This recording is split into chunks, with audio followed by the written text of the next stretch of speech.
What can physicians do to reduce burnout? Well, there are a number of things, but let me say for a minute, it's very important that you pay attention and support your colleagues during this period. One of the things we found to be most useful in managing burnout among our team and among others is realizing that you're not alone with this and essentially communicating when you see these kinds of signs in your colleagues to say, I'm experiencing this. Are you experiencing this?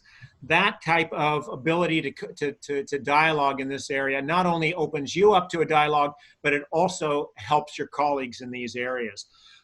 Being in your own huddles with your team, acknowledging that this is happening, okay? And that self-care and the need to address it is there. So modeling it is really, really important.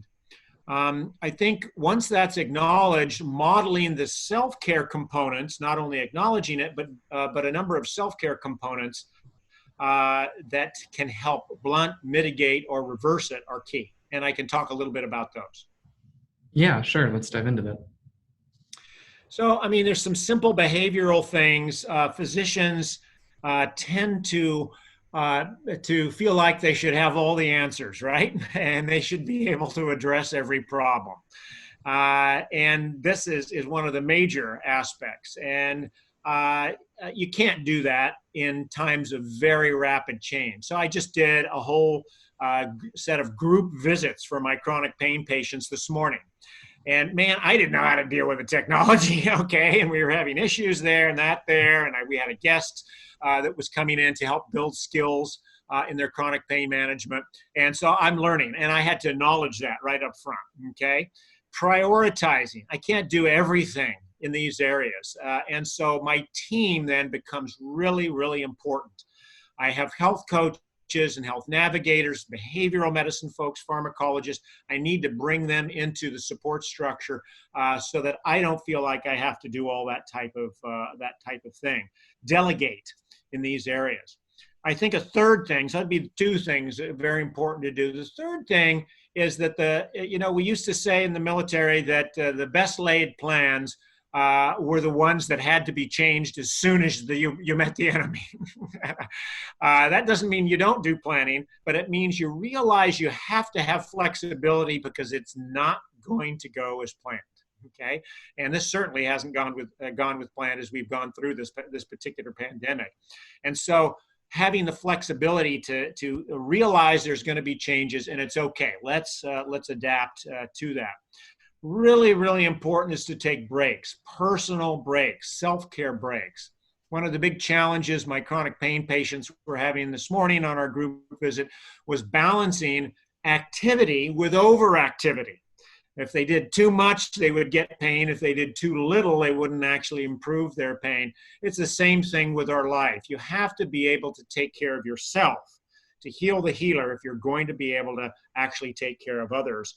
And you have to acknowledge that. And so self-care and self-care skills then become extremely important. You need to take the breaks, and in those breaks, do things that refresh you and rejuvenate you. Mind-body practices to reduce stress and relaxation. Exercise, extremely important for managing stress and burnout. Social connectivity, not just social connectivity with your patients, but with your family, with your friends, with your colleagues, things that you enjoy doing, looking for what matters in your life and making sure you get some of that regularly every day. I would say that extremely important thing that is not really understood is the mindset. So there's been excellent studies showing that the mindset that you go into managing stresses with can make a difference as to whether you come out stronger on the other side or whether it becomes burdensome. Research at Stanford and others have shown that if people see stress as a way to grow, as a positive thing, then in fact they will respond in a much more positive way and it can give them energy. If they see stress as a burden, as something that is just going to weigh them down, then the same stress is going to produce completely different responses. So resilience is not about getting back to the way you were. We're never going to be back exactly the way we were after this pandemic, but it's about learning, adapting, and growing. And the mindset that you go into it is much more powerful than we in the medical sciences are usually willing to acknowledge.